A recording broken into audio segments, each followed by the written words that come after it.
Imaginaos en el fondo de un mar cálido y poco profundo.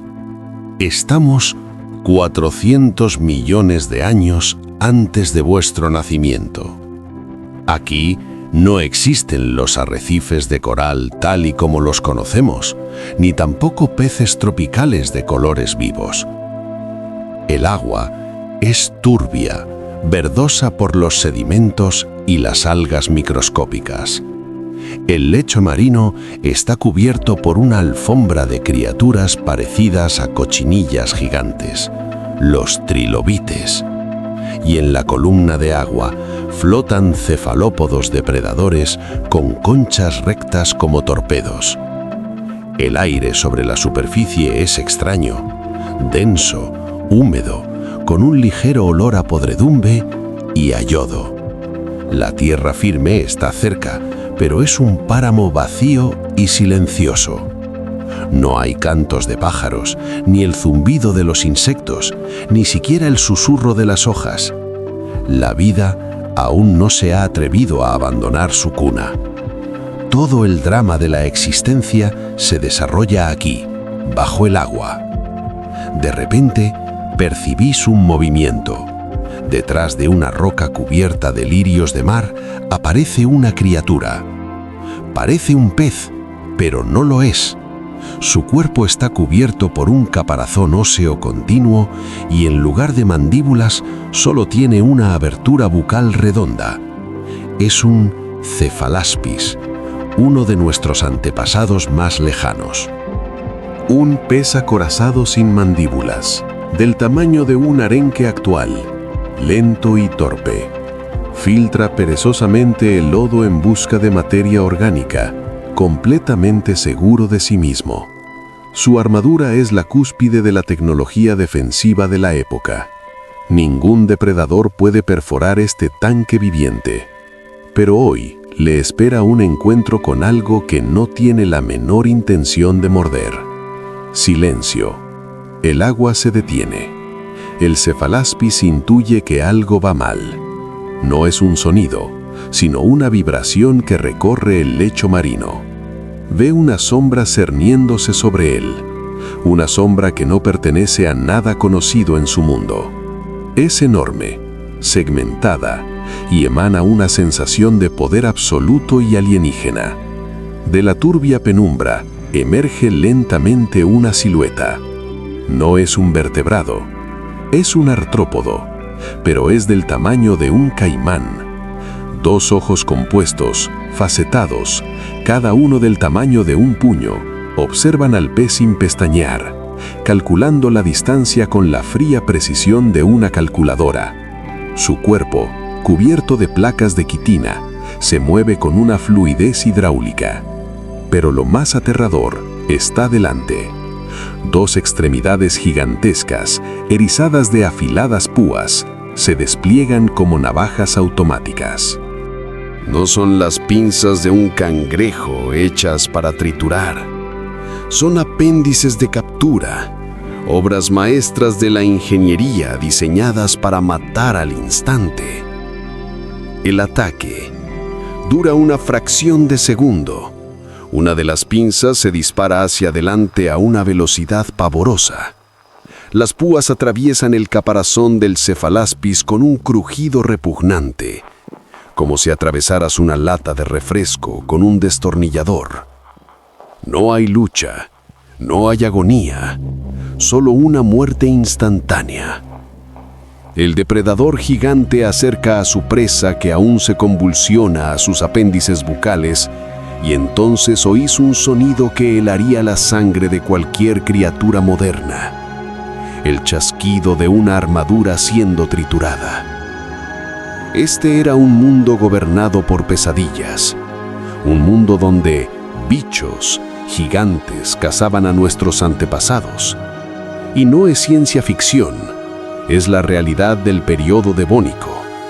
Pero para entender cómo surgió este imperio de corazas y pinzas, debemos viajar a sus mismos orígenes, a una era en la que la vida era un experimento extraño y novedoso, y el planeta Tierra un mundo completamente ajeno.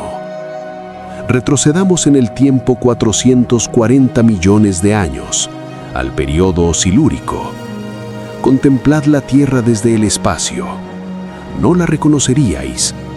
Ni rastro de los contornos familiares de los continentes. En su lugar, varias masas de tierra gigantescas dispersas por el planeta.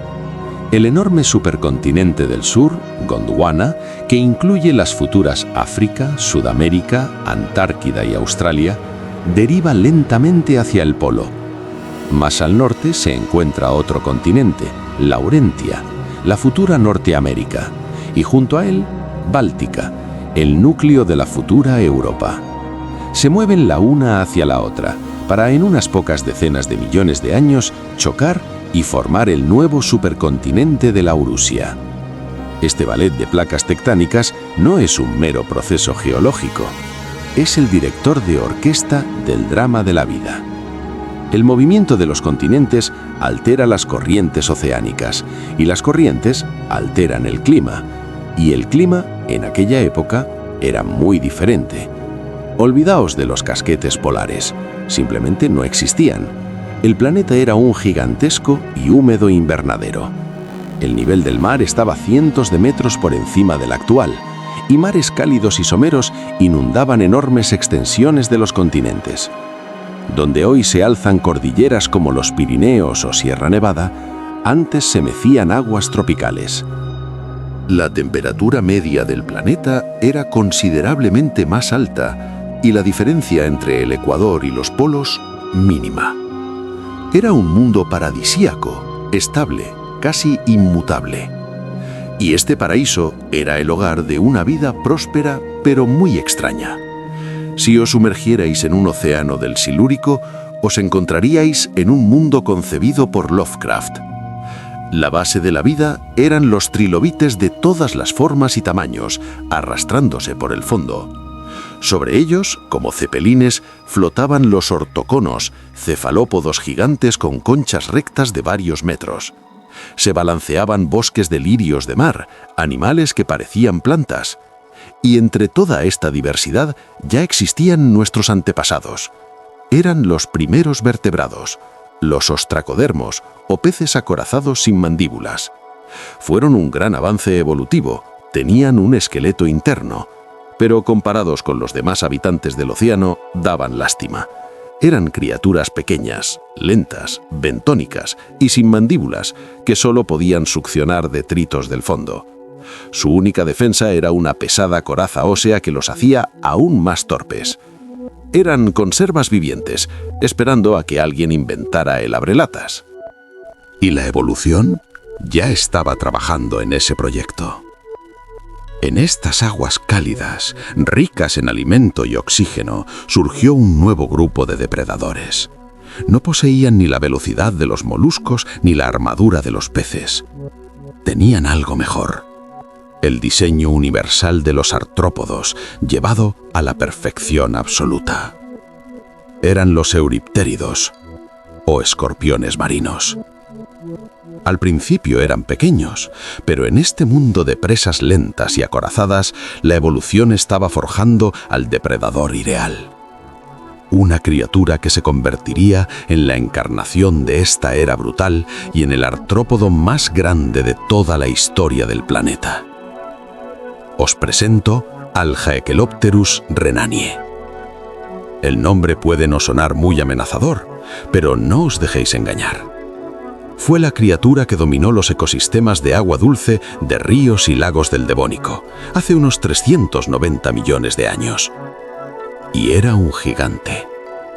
Los restos más grandes encontrados, concretamente una pinza colosal de 46 centímetros, permiten a los paleontólogos estimar la longitud total del animal en 2,5 metros.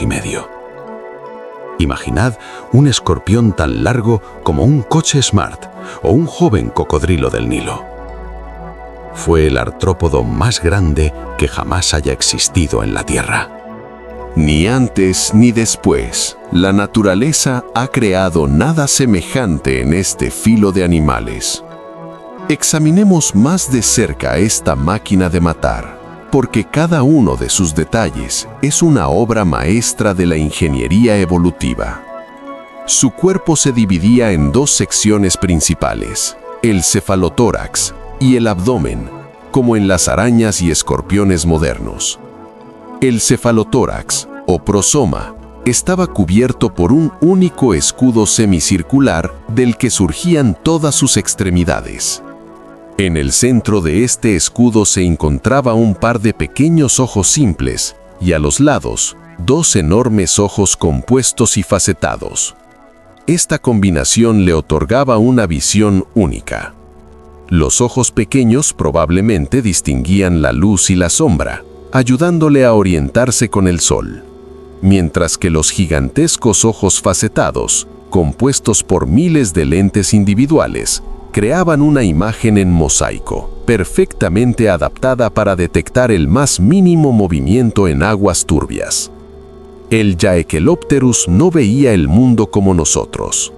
Lo veía como un conjunto de vectores en movimiento, calculando al instante la trayectoria y velocidad de cualquier presa potencial. Pero su arma principal eran sus extremidades delanteras, los quelíceros. En la mayoría de los escorpiones marinos eran pequeños, pero en el Jaekelopterus se habían transformado en unos apéndices de captura monstruosos. Cada uno constaba de varios segmentos y terminaba en una potente pinza erizada de largas y afiladas púas.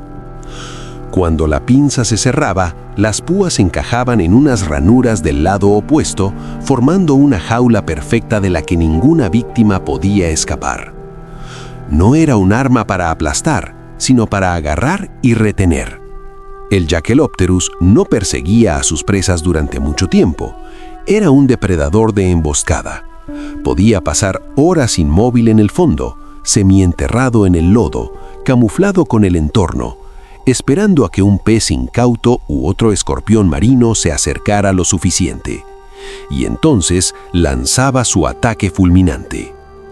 Detrás de las pinzas había 4 pares de patas ambulatorias, también cubiertas de espinas, que le ayudaban a desplazarse por el fondo y a sujetar a la presa mientras comía.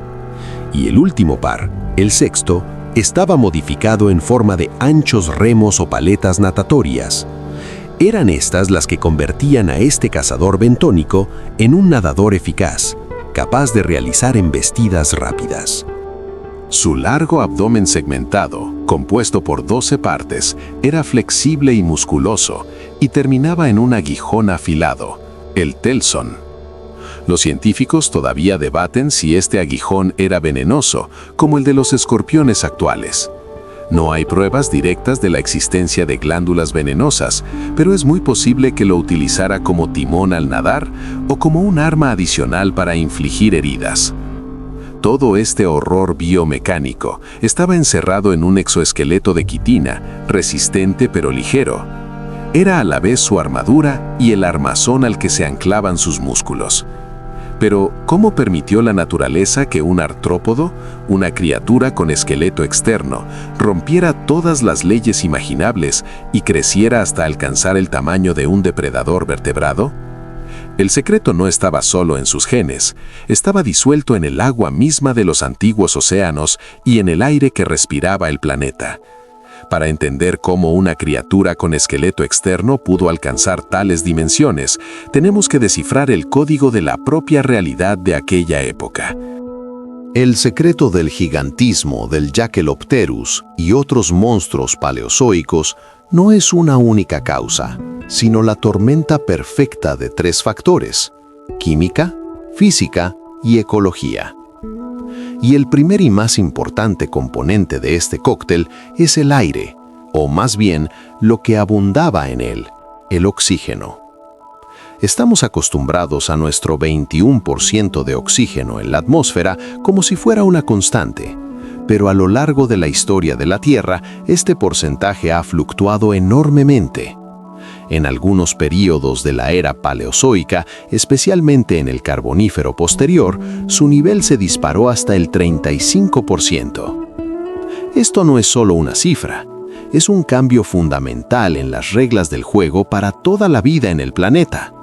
Para nosotros, un aire así sería tóxico y mortal, provocando estrés oxidativo y daño celular.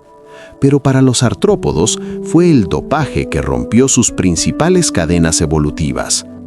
La clave está en cómo respiran.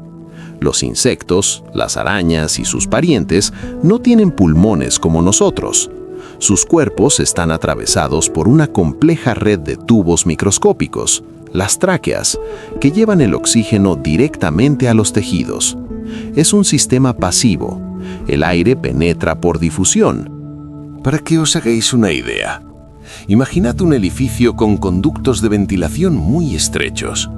Con una presión normal, el aire simplemente no llegaría a las habitaciones más lejanas. Lo mismo ocurre con los artrópodos. Con un 21% de oxígeno existe un límite físico para el tamaño corporal. Si un insecto se hiciera demasiado grande, el oxígeno simplemente no alcanzaría sus órganos internos y empezarían a asfixiarse. Esta barrera les impidió crecer más de unos pocos centímetros durante cientos de millones de años. Pero cuando la concentración de oxígeno en la atmósfera aumenta drásticamente, todo cambia. El aire se vuelve más denso en términos de gas disponible. El oxígeno, a una mayor presión parcial, puede penetrar mucho más profundamente en el sistema traqueal, saturando los tejidos de un cuerpo incluso muy grande. El límite desaparece. La evolución recibe luz verde para crear gigantes. Y aunque el Jaekelopterus vivía en el agua, este principio también se aplicaba a él. El nivel de oxígeno disuelto en el agua depende directamente de su concentración en la atmósfera. Los antiguos ríos y pantanos estaban sobresaturados de este gas vivificante, lo que permitía mantener el activo metabolismo de un cuerpo depredador de enormes dimensiones. Pero el oxígeno es solo la mitad de la solución. El segundo problema, mucho más complejo, es la física del exoesqueleto y el proceso de la muda. El esqueleto externo es un invento genial. Es ligero, resistente y sirve de excelente armadura. Pero tiene un defecto fatal: no crece. Para aumentar de tamaño, un artrópodo debe desprenderse periódicamente de su viejo y apretado caparazón y desarrollar uno nuevo. Este proceso, conocido como la muda o ecdisis, es el momento más vulnerable de su vida. Imaginad el proceso.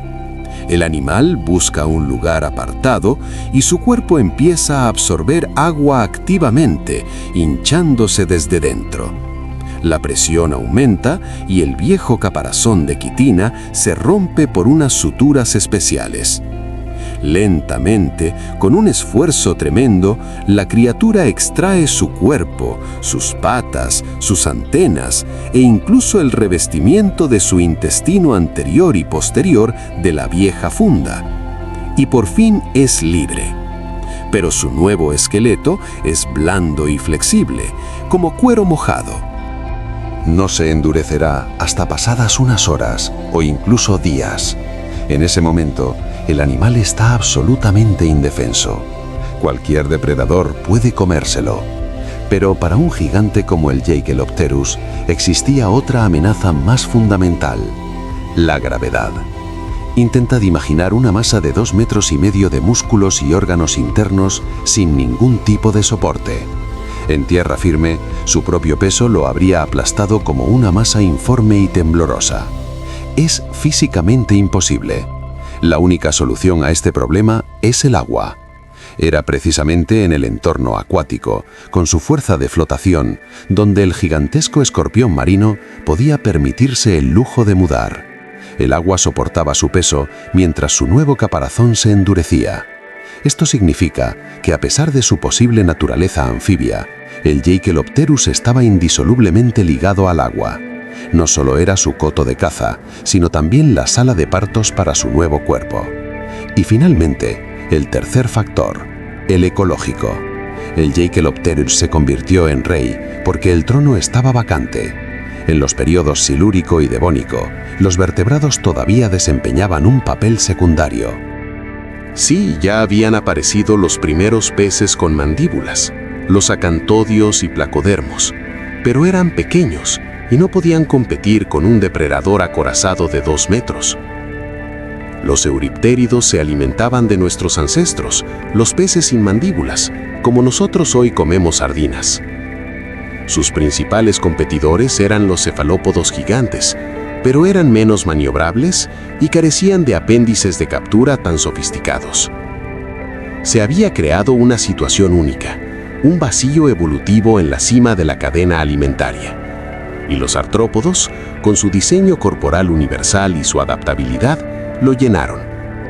Fueron los primeros en crear depredadores activos y de gran tamaño. Armados con esta biología perfecta y situados en un mundo que parecía hecho a su medida, los escorpiones marinos estaban listos para la conquista. Su edad de oro no era solo inevitable, ya había llegado. Transportémonos a un buen día del Devónico temprano, hace 390 millones de años. Nos encontramos en la desembocadura de un río ancho y de corriente lenta que vierte sus aguas en un mar somero. El continente, Laurasia, formado tras la colisión de las futuras Norteamérica y Europa. La tierra que os rodea tiene un aspecto inhóspito y extraño.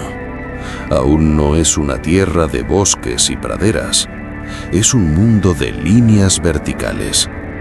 A lo largo de la orilla crecen las primeras plantas vasculares primitivas, riniofitas y xilófitas. No tienen ni hojas ni raíces como las entendemos. Parecen escobillas verdes y ramificadas, o cactus sin espinas que se aferran al suelo con rizoides. Más arriba, en las zonas secas, la tierra solo está cubierta por líquenes y tapetes bacterianos de tonos rojizos y negros.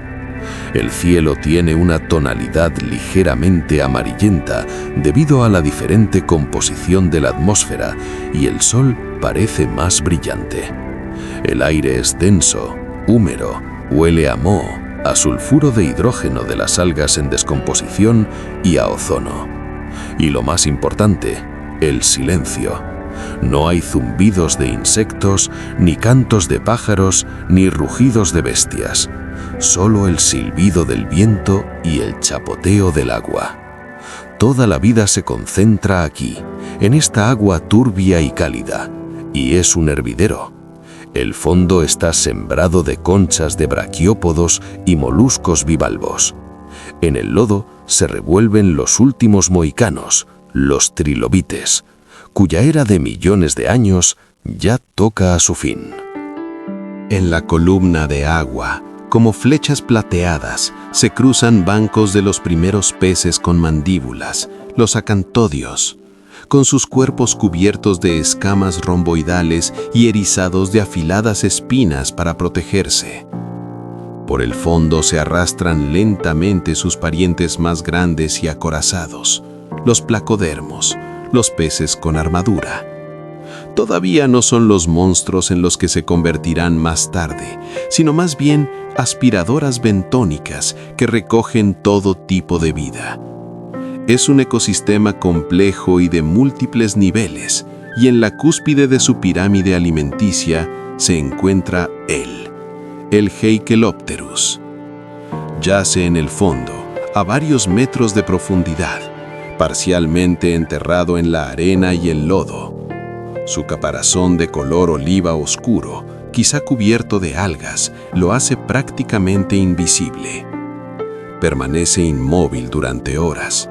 Sus ojos facetados escanean el entorno, mientras los sensibles pelos de sus extremidades captan las más mínimas vibraciones del agua. Es la encarnación de la paciencia y la eficacia letal. Un movimiento atrae su atención.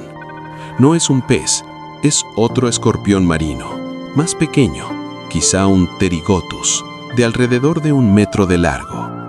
Pasa nadando, sin percatarse de la emboscada. Para el Heckelopterus no es un pariente, es simplemente proteína. La embestida. 250 kilos de quitina y músculo se lanzan desde su escondite. El agua hierve con los potentes golpes de sus paletas natatorias. La distancia se cierra en un instante. El escorpión más pequeño intenta escapar, arqueando su cuerpo, pero no tiene ninguna posibilidad. Las gigantescas pinzas del Jaekelopterus se disparan y se cierran sobre el cuerpo de la víctima. Las afiladas púas perforan el caparazón. Se oye un sordo crujido bajo el agua. La lucha ha terminado casi antes de empezar. El canibalismo en el mundo de los artrópodos no es una crueldad, sino la norma, una forma eficaz de eliminar a un competidor y obtener calorías. El gigante desciende lentamente al fondo, sujetando a su presa contra sus apéndices bucales. No puede masticar. Utiliza sus quelíceros y pedipalpos para desgarrar metódicamente el caparazón de la víctima y extraer los tejidos blandos de su interior, llevándolos a su boca. Es una comida lenta y espantosa que puede durar varias horas. Esta escena se repitió millones de veces en miles de ríos y lagos de todo el cinturón ecuatorial del planeta. Los escorpiones marinos y el Jaekelopterus en particular no eran meros depredadores. Eran un factor estructurante del ecosistema. Controlaban las poblaciones de peces, de otros invertebrados e incluso las de sus propios congéneres. Su poder parecía absoluto, su diseño perfecto. Durante millones de años dominaron las aguas dulces y salobres, sin conocer rival. Las generaciones se sucedían, el clima se mantenía estable y su imperio prosperaba. Parecía que sería así para siempre. ¿Qué podía amenazar a una criatura que era la encarnación misma de la amenaza? Pero la evolución nunca se detiene. Es como una carrera armamentística interminable, y mientras el rey se daba un festín, sus futuros verdugos ya estaban afilando sus armas. Se escondían a plena vista, eran su comida, y estaban aprendiendo a devolver el mordisco. Lenta, imperceptiblemente, el equilibrio de poder en el mundo antiguo comenzó a cambiar. Y todo empezó con el mayor invento en la historia de los vertebrados. El principio del fin para el imperio de los escorpiones marinos fue silencioso e imperceptible. No tuvo que ver con la caída de un asteroide ni con la erupción de un supervolcán. Fue anatómico.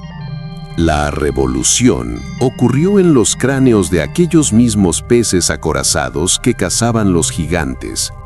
Sus ancestros sin mandíbulas tenían una boca que era un simple orificio de succión. Pero en algunos grupos, la evolución ideó un truco genial. El primer par de arcos branquiales, estructuras de cartílago o hueso que sostenían las branquias, comenzó a desplazarse hacia adelante y a modificarse. Ya no servía para la respiración, se convirtió en una herramienta. Esos arcos se transformaron en mandíbulas móviles. Fue uno de los eventos más significativos en la historia de la vida, comparable a la invención de la rueda. Las mandíbulas lo cambiaron todo. Permitieron no solo succionar el alimento, sino también agarrarlo, sujetarlo, triturarlo y cortarlo activamente. Permitieron que los peces se convirtieran en depredadores eficientes en lugar de simples filtradores. Los primeros peces con mandíbulas, los placodermos, no representaban una amenaza para los escorpiones marinos adultos al principio. Eran pequeñas criaturas bentónicas que a menudo se convertían en sus presas. Pero tenían una ventaja: su potencial evolutivo era enorme. Comenzó una carrera armamentística. Los escorpiones marinos se hicieron más grandes y acorazados, pero los placodermos no se quedaron atrás. Generación tras generación aumentaron de tamaño, sus corazas se hicieron más gruesas y sus mandíbulas más potentes. Ahora, cazar ya no era un paseo para el Jaekelopterus. Si atacaba a un placodermo de tamaño mediano, podía encontrarse con resistencia. El pez podía girarse y contraatacar con sus mandíbulas. Las pinzas del escorpión marino estaban diseñadas para perforar y sujetar, pero no para soportar una potente mordedura trituradora. el mundo dejó de ser unipolar. Había surgido una segunda superpotencia. Y entonces, a mediados del Devónico, la evolución desató su arma definitiva.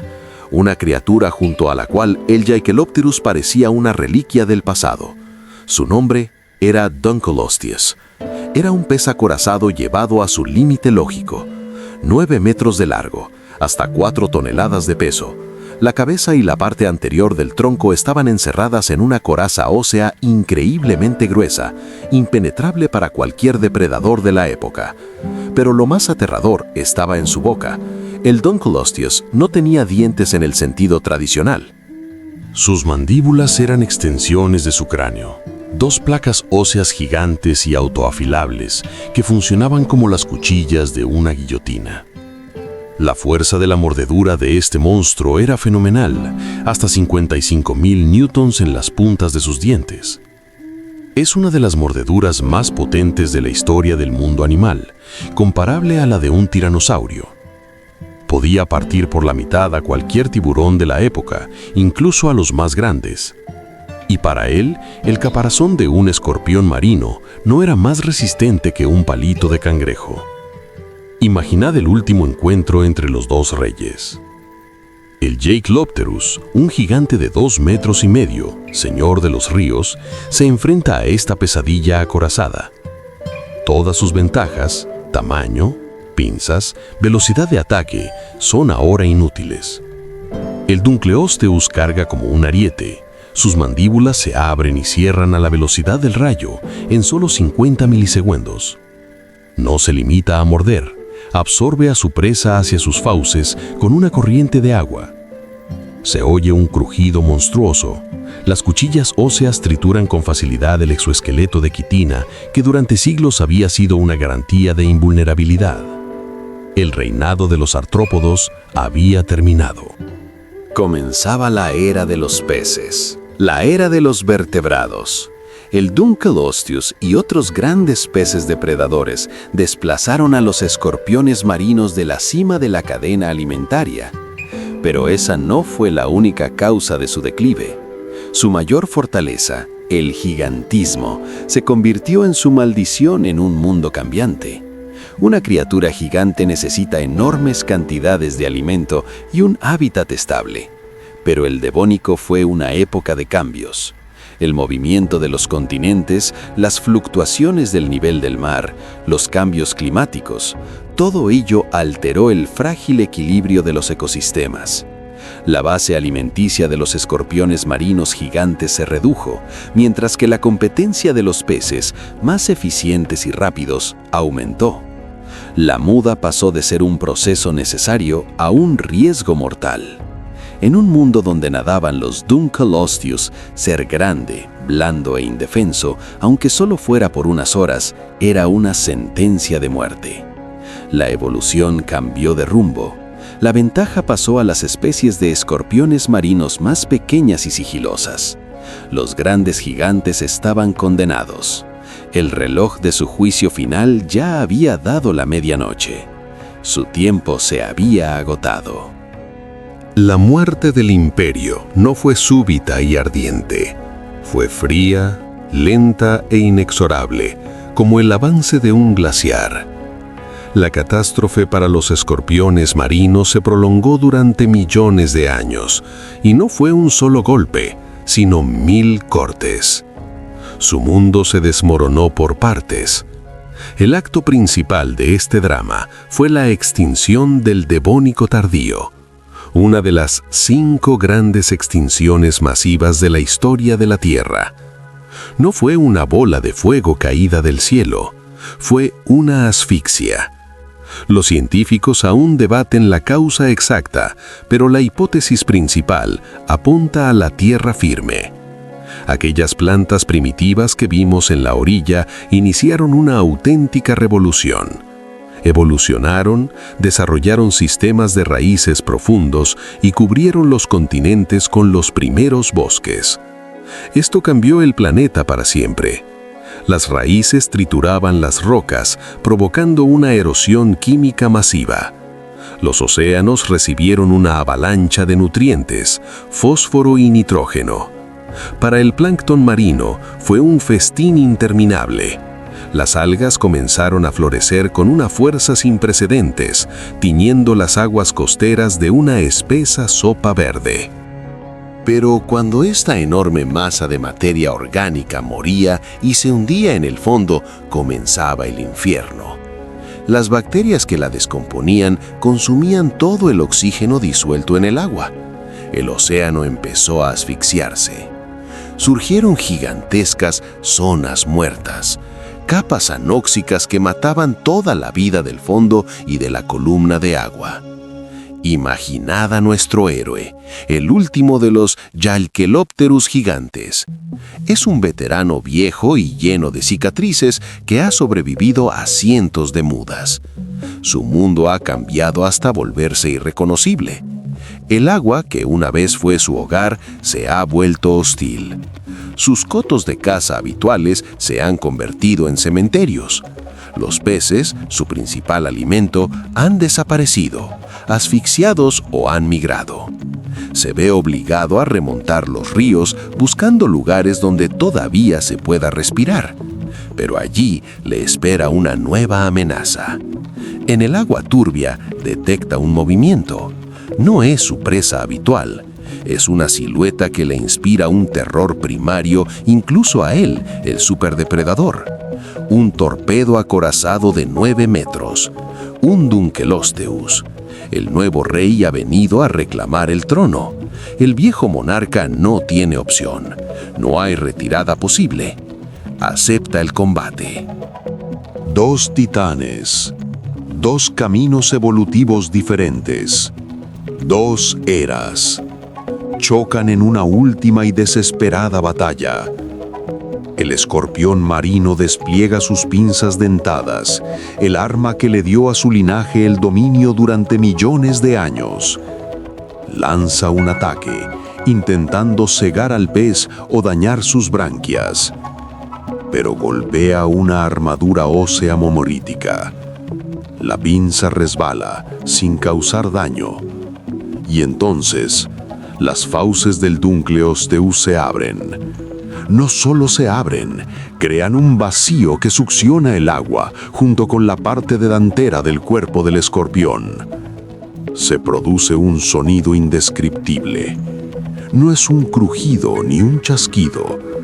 Es el sonido de la propia realidad al resquebrajarse. Las cuchillas óseas de las mandíbulas se cierran con la fuerza de una prensa industrial.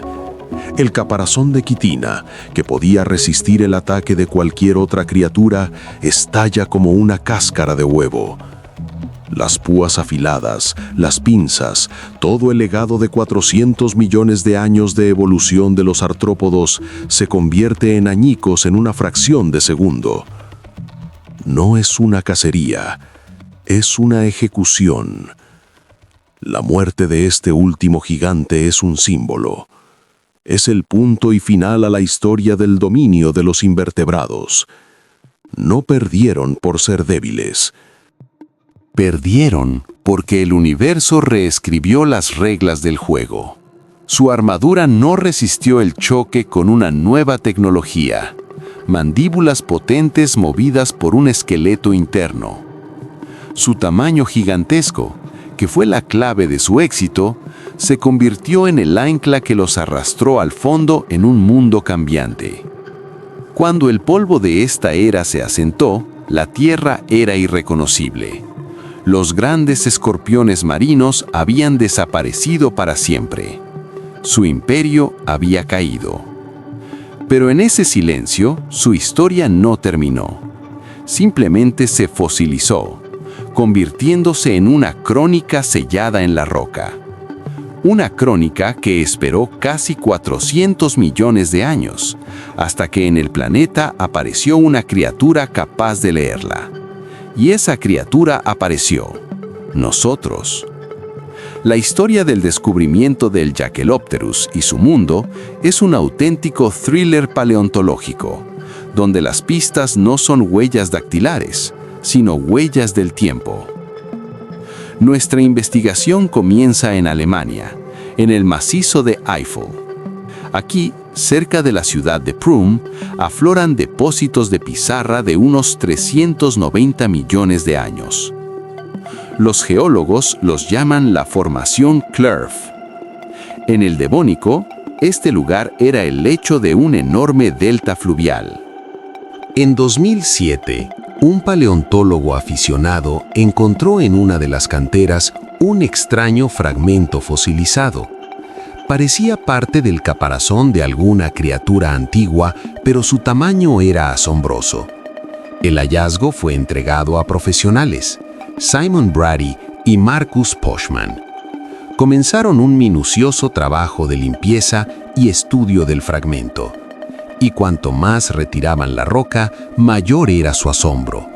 Era un quelícero, una pinza, y medía 46 centímetros de largo. Fue el momento de la verdad, ese eureka que cambia nuestra percepción del pasado. Los científicos, utilizando las proporciones de otros esqueletos de euriptéridos más completos, pudieron extrapolar el tamaño del animal entero. El resultado fue impactante, 2,5 metros. El mundo de la paleontología quedó conmocionado. Hasta ese momento, se pensaba que los escorpiones marinos más grandes, como el Pterigotus, alcanzaban solo 2 metros. El nuevo hallazgo llevaba ese límite aún más lejos. El Jachelopterus renanie fue reconocido oficialmente como el artrópodo más grande de todos los tiempos. Pero una pinza, por muy gigantesca que sea, es solo una página del libro. ¿Cómo supimos todo lo demás? ¿Cómo reconstruimos su dieta, su comportamiento, su hábitat? Aquí comienza el trabajo de los verdaderos detectives del tiempo, que utilizan las tecnologías más avanzadas.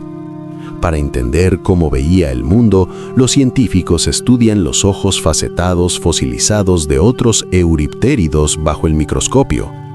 Analizando el tamaño y la orientación de cada lente u omatidio, pueden construir un modelo informático de su campo de visión. Resulta que era casi panorámico, con una alta sensibilidad al movimiento, pero probablemente con poca nitidez. La herramienta perfecta para un depredador de emboscada en aguas turbias. Para saber cómo se movía, recurrimos a otro tipo de fósiles, los icnofósiles o huellas fósiles. En Escocia se encontraron unas impresiones asombrosas, un rastro dejado por un gran escorpión marino en el fondo de un antiguo lago. Las huellas muestran que se desplazaba apoyándose en 6 patas, mientras su cuerpo se arrastraba por el fondo. Pero las huellas más sorprendentes se encontraron en Canadá. Fueron dejadas en la arena que, durante la marea baja, quedaba al descubierto. Es la prueba irrefutable de que estos gigantes podían salir del agua y moverse por tierra, aunque fuera torpemente, como las focas actuales. Quizás lo hacían para aparearse o para escapar de los depredadores. ¿Y qué hay de su dieta? La prueba directa sería el contenido estomacal, pero rara vez se conserva. Por eso, los científicos buscan pruebas indirectas.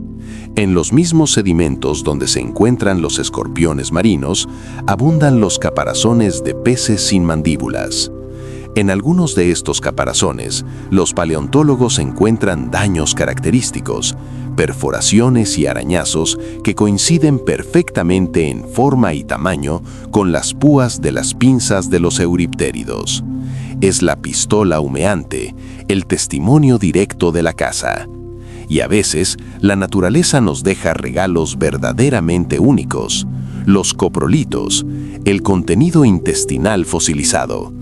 Analizando su composición química y sus restos microscópicos, se puede determinar con una precisión asombrosa de qué se alimentaba el depredador. En los coprolitos de los escorpiones marinos se encuentran fragmentos triturados de caparazones de trilobites y peces. Cada uno de estos hallazgos es una pieza del puzzle. Juntas, nos permiten no solo imaginar, sino reconstruir científicamente un mundo que desapareció hace cientos de millones de años.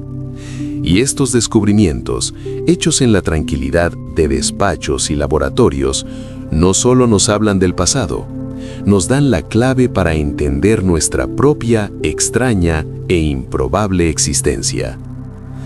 La caída del imperio de los escorpiones marinos no es solo un capítulo en un libro de texto de paleontología, es un evento que ha influido directamente en quiénes sois hoy. Cada célula de vuestro cuerpo lleva el eco de aquella antigua guerra. Para entender esta conexión, debemos volver al campo de batalla. Imaginad un mundo en el que los escorpiones marinos no se hubieran extinguido. ¿Y si hubieran logrado adaptarse? ¿Y si los peces con mandíbulas nunca hubieran podido romper su defensa evolutiva? Los vertebrados, nuestros antepasados, se habrían quedado en un segundo plano, criaturas pequeñas y bentónicas, escondiéndose perpetuamente a la sombra de los artrópodos gigantes. Quizás nunca habrían salido a tierra firme, o si lo hubieran hecho, se habrían encontrado con que allí ya reinaban escorpiones y milpies gigantes. La historia de la vida en la Tierra habría seguido un rumbo completamente distinto. No habría habido una era de los dinosaurios. No habría habido una era de los mamíferos. Y desde luego, no habría habido lugar para un primate frágil, sin coraza ni pinzas, que aprendió a pensar. Fue precisamente la derrota de los escorpiones marinos la que se convirtió en la mayor victoria de los vertebrados. Su desaparición liberó el nicho ecológico del superdepredador. Los peces, curtidos en la carrera armamentística evolutiva, ocuparon ese trono. Se convirtieron en los amos de los océanos. Esto les dio libertad para experimentar. Surgió una increíble diversidad de formas, desde los gigantescos Dunkleosteus hasta los primeros y veloces tiburones. Y entre esta diversidad había un grupo discreto, los peces de aletas lobuladas. Tenían aletas carnosas, parecidas a patas, dentro de las cuales ya se estaban formando los huesos homólogos a los de nuestros brazos y piernas. En un mundo dominado por escorpiones marinos, estos peces habrían sido presa fácil en las zonas costeras, pero ahora, con la amenaza desaparecida, pudieron conquistar las aguas someras. Fue uno de estos peces, como el Tiktaalik, el que millones de años después daría el primer y tímido paso hacia tierra firme, dando origen a todos los vertebrados terrestres, anfibios, reptiles, aves y nosotros, los mamíferos. Vuestra existencia se compró con el precio de la extinción del Haikelopterus. Pero el legado de los escorpiones marinos no ha desaparecido por completo. Sigue vivo hoy, aunque a una escala reducida. Mirad al cangrejo herradura, arrastrándose por el fondo de las playas atlánticas. No es un cangrejo, es un fósil viviente, el pariente vivo más cercano de los euriptéridos. Su diseño corporal apenas ha canteado en 450 millones de años. Al mirarlo, estáis mirando al rostro del pasado profundo. Mirad al escorpión en el desierto o a la araña en un rincón de vuestra habitación. Son los descendientes de aquellos mismos artrópodos que una vez dominaron el mundo. Conservan el mismo diseño básico, los mismos instintos depredadores, pero las leyes de la física y la competencia con los vertebrados los han encerrado para siempre en el mundo de los tamaños pequeños. Perdieron la guerra por el planeta, pero ganaron la batalla por la supervivencia en sus nichos.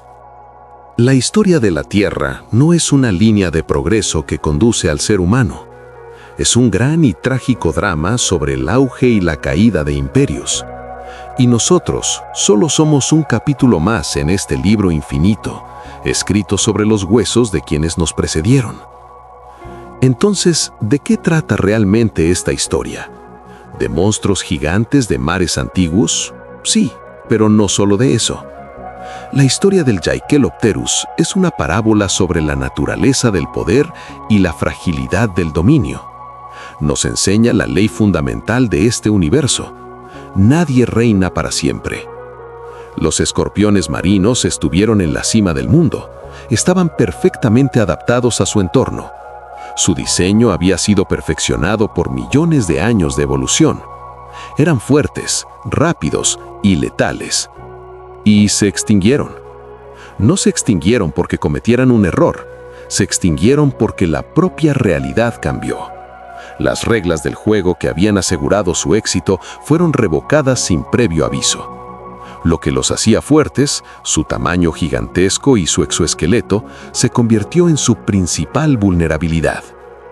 Esta lección es más relevante que nunca. Hoy en el planeta hay un nuevo superdepredador, una nueva especie dominante que ha remodelado el mundo a su antojo.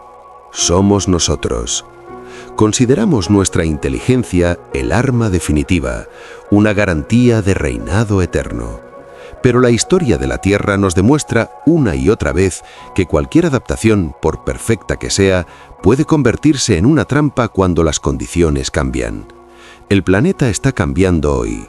Está cambiando el clima, está cambiando la química de los océanos. Y estos cambios, impulsados por nosotros mismos, podrían ser el Don Cleosteus que viene a reclamar nuestro trono. A diferencia de los escorpiones marinos, nosotros tenemos una ventaja. Conocemos nuestra historia. Podemos leer los escritos en las rocas y aprender de la caída de los antiguos imperios. La pregunta es si tendremos la sabiduría para hacerlo. ¿Qué sentiríais vosotros al encontraros cara a cara con un Hakelopterus en las aguas turbias de un río del Devónico? ¿Y qué criatura antigua os fascina más? Contádnoslo en los comentarios. Si este viaje 400 millones de años al pasado os ha impresionado, dadle a me gusta. Eso nos ayuda a descubrir nuevas y olvidadas páginas de la historia de la Tierra. Y por supuesto, suscribíos al canal para no perderos la próxima expedición al pasado profundo. Nos quedan 4.500 millones de años de historias increíbles por delante. Cuidad de vuestro planeta. Es el único escenario que conocemos donde se desarrolla este grandioso drama.